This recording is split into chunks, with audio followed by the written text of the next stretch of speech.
Добър ден на зрителите на Топ Спорт. Днес започваме нова рубрика. Аз съм Георги Петков, а до мен седи балканския шампион по културизъм Юлий Русев. Рубриката ще бъде по една доста популярна тема. Как да поддържаме, как да изградим и как да продължим да развиваме своето тяло в бъдеще. Трениращи да иска човека в наши дни, така че не е лошо от време на време да се вслушваме в съветите на специалистите. Здравей, Юли! Здрасти! Ами ако искаш в началото, за незапознатата част от аудиторията, се представи с някакви думи. Кой е Юлий Русев? Ами аз съм балкански шампион по културизъм 2011 година. Същата година станах и републикански шампион. Значи с състезателен културизъм се занимавам от 11 години. Завършил съм стоматологичния факултет 2003 година и практикуваш зъболекар съм в момента. Интересна комбинация. И спорта ми е хоби все още. В смисъл на такова ниво, че от спорта до сега не сме изкарвали пари, за да мога да кажа, че е професия. Но пък на много сериозно ниво. Това е хоби, което го поддържаме. То си личи и за незапознатите, може да се каже. Какво те мотивира да се превърнеш културизма в основната част от живота си, от ежедневието? Още от дете съм мечтал да имам, както казах, хубава фигура пред малко. Преди това съм спортувал всякакви спортове. От 6 годишен спортувам колективни спортове. И вече като станах студент, единственото нещо беше най-лесно да се ходи по фитнес зали. И лека по лека почнах да си тренирам. Тялото ми отговори добре на тренировките и реших да се състезавам след известно време. Какво те е мотивирало в самото начало? Кои са били водещите фигури в този спорт? Просто като мотивация ми да съм силен, да съм може би респектиращ, така да се каже, да изглеждам някакво момче направо, така се е било като мечта, винаги съм искал да съм силен. А кои са били твоите идоли, така, които в началото са привлекли внимание? Така, всяко дете Арнолд Шварценегер, като съм гледал Конан и всеки от децата на такава възраст са гледали с отвореността и се казвали, че иска да станат някой ден такъв. Това е било като зародено в съзнанието ти и вече с времето ти избива и искаш да ставаш, и постигаш тези цели след известно време. По време на професионалното ти развитие си минава през различни категории. В коя може да се каже, че се чувства най-комфортно?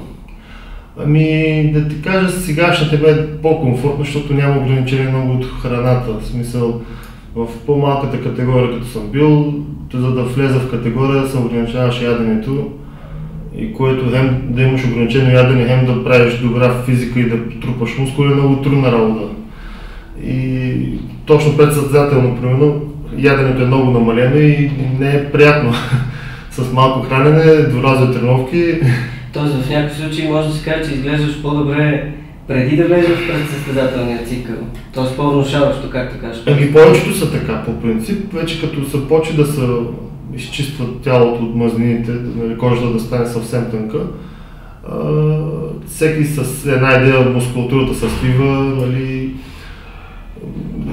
Това вече тук е тънък момент, тялото да не изпада в катаболизъм, а просто да трябва да си намериш златната среда, за да не се чувстваш отпаднал и изморен. Като говорим специално за теб и за твоята структура, високият ти ръст е предимство или е недостатък? Предимство е, като се натрупа хубава мускулатура върху високия ръст, стои много внушително и винаги е печелившо. Но по-трудно за натрупване. Няма време, аз исках да споделя примерно това с тебе, че тук последната година също натрупах доста мускули, защото явно си трябва време и упорита работа за по-високите момчета да направят по-обемисти и големи мускули. Не, че не пренебрегвам труда на по-ниските момчета, но по-ниските момчета имат някакъв капацитет на развитие максимум, примерно 80-90 кг. Но при един висок може 120-130, ако някой да направи 140 кг фигура, няма да се спреда. При ниските, аз понеже аз съм бивш спортист, мога да кажа, че наистина, особено при ръст под 1,70, над 80 кг вече трябва да е чудесно, перфектно, Христомир Христов разпределено тялото, за да е... Другото, което е, твоето съзнание и моето съзнание са едни и същи неща, нали, възприятията ни са. Нали, в фигурата на по-ниските момчета трябва да ядат количеството, което аз ям, нали, 2 пъти повече от тях, нали, по-малко количество ядат и по-им е лесно. При нас храната е с огромни количества и някой път това те затормозява. Но пък, както се вижда, по-издължения мускул винаги е, може би е по-труден за развитие, но след това изглежда доста по-респектиращо. Да, голямото си е голямо. Няма... По принцип, пак казвам, нали, аз никога не пренебрегвам по-ниските състезатели, даже от тях има много добри състезатели, но професионалният спорт в културизма все са тежки категории, нали, няма... От леките са много малко успелите момчета. Каза нещо преди малко, което така ми привлече вниманието, че не си превърнал тази част от живота в бизнес. Каква е стъпката, която трябва да се направи, за да стане спорта и културизма, да стане и бизнес, освен любимо хоби? Защото все пак в един момент това трябва има нужда от поддръжка, от възстановяване, от какво ли не. Гледай сега, за да станем Ако не беше стоматологичната ти практика, общо взето ти нямаше как да поддържаш. Абсолютно, да. Сигурно ще да бъда предоставен треньор, примерно, което е заобиколно завръщане по някакъв начин като бизнес, защото, нали, с името като шампион ще тренирам хора и така нататък.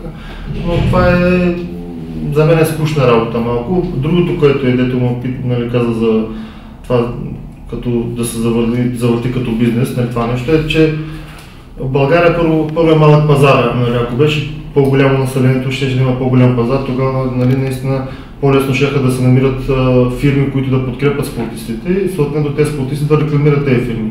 Нали, в България има на кръст 2 големи фирми, които нямат нужда от такива реклами, защото... Много промотиране. Да. Добре, тогава какъв е начинът? Оставя на страна личния треньор, нали? Това е ясно сега, в днешно време, особено лични треньори да иска човек. Темата е болна по принцип като цяло в спорта в България, не само в културизма, всичките спортове, ето вижте, баскетболния отбор на Левски и така нататък, нали? Просто навсякъде има тая болна тема и всеки спортист се бори с ногти и зъби да успее как се казва, да отскубне от някъде нещо, за да може да продължи да се състезава, нали? Това е вече на друго ниво отива разговора. Добре, сега ми идва един друг такъв въпрос на ум. Защо и вие, подобно на състезателите по смесени бойни изкуства, по бокс и така нататък, не обедините ти индивидуални усилия в едни общи и не започвате да организирате гала вечери по културизъм или някакви общи събития? Да, шоу-програми. Общо някакво да извлечете някакъв. Ето сега давам ти пример, точно нещо такова се прави в Турция, ще се прави март месец. Един мой познат там турчин, бивш състезател, събира българските шампиони със съдействието на тамошната община в града в Истанбул, прави шоу-програма. Нашите всички шампиони са били поканени там, ще позират, ще правят шоу с другите състезатели.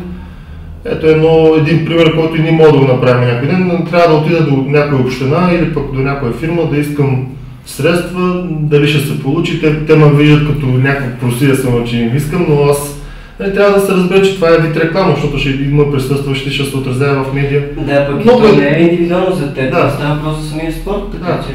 Добре, тогава може би намирането на една такава силна обединителна фигура, както във футбола, да не споменавам имена, дали би помогнало? Дали някой би се набил и оставил отговорност? Не знам да ти кажа, не съм сигурен. Може би бизнесмен, не е задължително да е. Да, не е задължително да е спортист по принцип. Или спортист. Общо взето трудно е. Трудна работа малко, да. Може би защото и самите разходи са... Ние помним, в България имаше и европейско, и кръг. И световно имаше, да. Тогава президентът ли беше Александър Сталински, той милееше за спорта и помагаше по всеки възможен начин. Тогава федерацията наистина стъпи на крака и се почувствахме спортисти, той като беше президент на федерацията. Наистина аз тогава се почувствах спортист.